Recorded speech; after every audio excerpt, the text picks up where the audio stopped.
Shalom semua, salam sehat. Kembali lagi dengan saya Putri Dubu, mahasiswi Institut Agama Kristen Negeri Kupang dari kelas L semester 4 dengan NIM 0120190432. Nah, kali ini saya akan menjelaskan sedikit dari salah satu materi yang telah saya pilih dari mata kuliah Filsafat Pendidikan dengan dosen pengampu Novriana Baun MPDK. Tentunya judul dari mata kuliah Filsafat Pendidikan ini yaitu aliran rekonstruksionisme. Apa itu rekonstruksionisme? Bagaimana latar belakang aliran rekonstruksionisme? Bagaimana pandangan rekonstruksionisme dan penerapannya? Dan apa saja teori pendidikan rekonstruksionisme? Nah, saya akan menjelaskan satu persatu dari itu semua, dan semoga penjelasan ini nantinya dapat berguna untuk generasi-generasi berikutnya. Yang pertama, tentang apa itu aliran rekonstruksionisme. Aliran rekonstruksionisme adalah suatu aliran yang berusaha merombak tata susunan lama dan membangun tata hidup kebudayaan yang menjawab permasalahan-permasalahan dunia. Aliran rekonstruksionisme pada prinsipnya sepaham dengan aliran perennialisme, yaitu hendak melampaui krisis kebudayaan modern. Yang kedua, tentang latar belakang dari aliran rekonstruksionisme. Latar belakang aliran rekonstruksionisme berasal dari bahasa Inggris, reconstruct, yang berarti menyusun kembali. Dalam konteks filsafat pendidikan, aliran rekonstruksionisme adalah salah satu aliran yang berusaha merombak tata susunan lama dan membangun tata susunan hidup kebudayaan yang bercorak modern. Pada dasarnya, aliran rekonstruksionisme sepaham dengan aliran perennialisme bahwa ada kebutuhan mendesak untuk kejelasan dan kepastian bagi kebudayaan zaman modern sekarang, yang sekarang mengalami ketakutan, kebimbangan, dan kebingungan. Tetapi, aliran rekonstruksionisme tidak sependapat dengan cara jalan pemecahan yang ditempuh filsafat perennialisme. Aliran perennialisme memilih jalan kembali ke alam kebudayaan abad pertengahan. Sementara itu, aliran rekonstruksionisme berusaha membina suatu konsensus yang paling luas dan paling mungkin tentang tujuan utama tertinggi dalam kehidupan manusia. Rekonstruksionisme merupakan kelanjutan dari gerakan progresisme. Gerakan ini lahir didasari salah satu anggapan bahwa kaum progresif hanya memikirkan dan melibatkan diri dengan masalah-masalah masyarakat yang ada pada saat sekarang ini. Rekonstruksionisme dipelopori oleh George Kuhn dan Harold Rook pada tahun 1930 yang ingin membangun masyarakat baru, masyarakat yang pantas dan adil. Tokoh-tokoh aliran rekonstruksionisme yaitu Caroline Pratt, George Kuhn, dan Harold Rook. Yang ketiga yaitu pandangan rekonstruksionisme dan penerapannya di bidang pendidikan.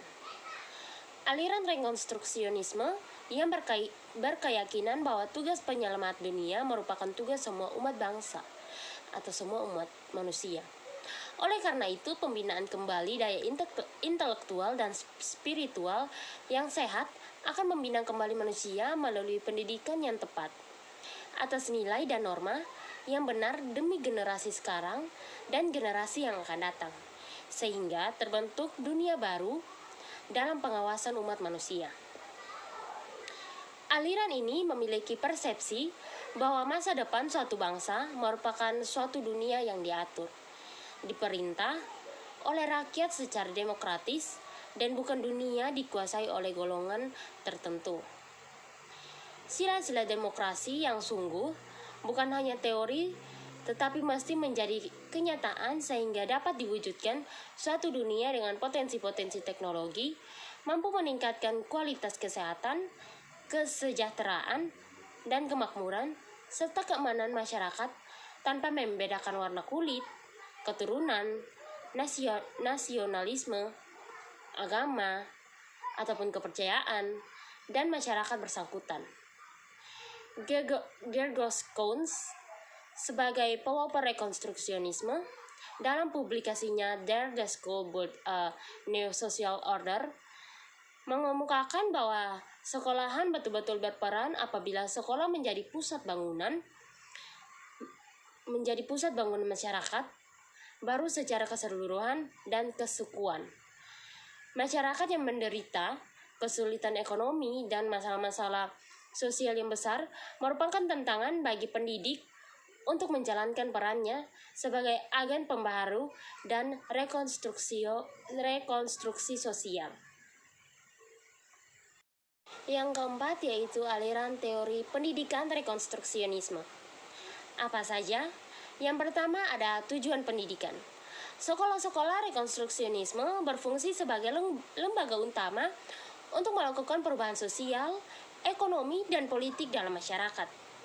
Tujuan pendidikan rekonstruksionisme adalah membangkitkan kesadaran para peserta didik tentang masalah sosial, ekonomi, dan politik yang dihadapi umat manusia dalam skala global dan mengajarkan kepada mereka keterampilan-keterampilan yang diperlukan untuk mengatasi masalah tersebut.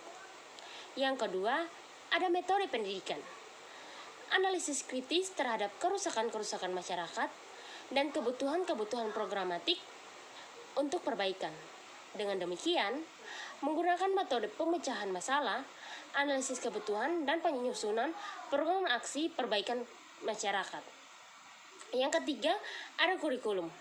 Kurikulum berisi mata-mata pelajaran yang berorientasi pada kebutuhan-kebutuhan masyarakat masa depan.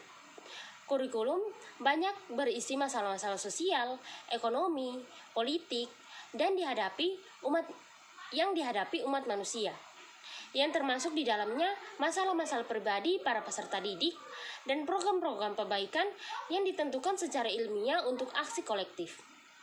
Yang berikutnya ada pelajar. Siswa adalah generasi muda yang sedang tumbuh menjadi manusia pembangun masyarakat. Manusia pembangun masyarakat masa depan. Dan perlu berlatih keras untuk menjadi insinyur-insinyur sosial yang diperlukan untuk membangun masyarakat masa depan. Yang berikutnya ada pengajar. Guru harus membuat peserta didik menyadari masalah-masalah yang dihadapi umat manusia, membantu mereka merasa mengenali masalah-masalah tersebut sehingga mereka merasa terikat untuk memecahkannya. Menurut Bramel, teori pendidikan rekonstruksionisme ada 5, yaitu yang pertama, pendidikan harus dilaksanakan di sini dan sekarang dalam rangka menciptakan tata sosial yang baru yang akan mengisi nilai-nilai dasar budaya kita dan selaras dengan yang mendasari kekuatan-kekuatan ekonomi dan sosial masyarakat modern. Yang kedua, ada masyarakat harus berada dalam kehidupan demokrasi sejati di mana sumber dan lembaga utama dalam masyarakat dikontrol oleh warganya sendiri. Yang ketiga, anak, sekolah, dan pendidikan. Dan pendidikan itu sendiri dikondisikan oleh kekuatan budaya dan sosial. Yang berikutnya, ada cara dan tujuan pendidikan harus diubah kembali seluruhnya dengan tujuan untuk menemukan kebutuhan-kebutuhan yang berkaitan dengan krisis budaya dan untuk menyesuaikan kebutuhan dengan sains sosial yang mendorong kita untuk menemukan nilai-nilai di mana manusia percaya atau tidak bahwa nilai-nilai itu bersifat universal. Yang berikutnya, meninjau kembali penyusunan kurikulum, isi pelajaran, metode yang dipakai, struktur administrasi, dan cara bagaimana guru dilatih. Yang berikutnya kesimpulan. Kesimpulan dari aliran rekonstruksionisme. Rekonstruksionisme berasal dari bahasa Inggris, yakni rekonstruk, yang berarti menyusun kembali. Dalam bahasa Indonesia, rekonstruksi bisa diartikan pengembalian sebagaimana semula. Rekonstruksionisme dalam filsafat pendidikan selalu diartikan sebagai sebuah aliran yang berupa merombak tata susunan lama dan membangun tata susunan hidup kebudayaan yang bercorak modern. Rekonstruksionisme timbul sebagai reaksi terhadap perubahan tata kehidupan masyarakat pada umumnya. Dan masyarakat negara industri pada umumnya yang semakin jauh dari apa yang diidamkan. Rekonstruksionisme dipelopori oleh Count dan Rook pada tahun 1930. Ingin membangun masyarakat baru, masyarakat yang pantas dan adil. Beberapa tokoh dalam aliran ini yaitu Caroline Pratt, Gregor Scone, dan Harold Root.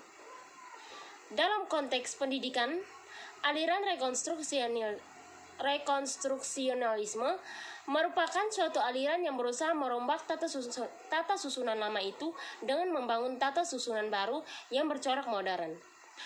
Aliran rekonstruksionalisme pada dasarnya sepaham dengan aliran perennialisme, yaitu hendak menyatakan krisis kebudayaan modern. Kedua aliran tersebut memandang bahwa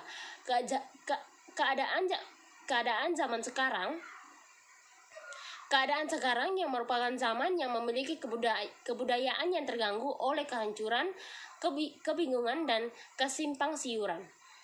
Tujuan pendidikan rekonstruksionisme adalah membangkitkan kesadaran para peserta didik tentang masalah sosial, ekonomi, dan politik yang dihadapi umat manusia dalam skala global, dan mengajarkan kepada mereka keterampilan-keterampilan yang diperlukan untuk mengatasi masalah tersebut. Sekolah-sekolah rekonstruksionisme berfungsi sebagai lembaga utama untuk melakukan perubahan sosial, ekonomi, dan politik dalam masyarakat. Mungkin itu saja yang dapat saya bagikan dalam materi kali ini, yaitu materi aliran rekonstruksionisme. Lebih dan kurangnya saya mohon maaf dan salam sehat, shalom.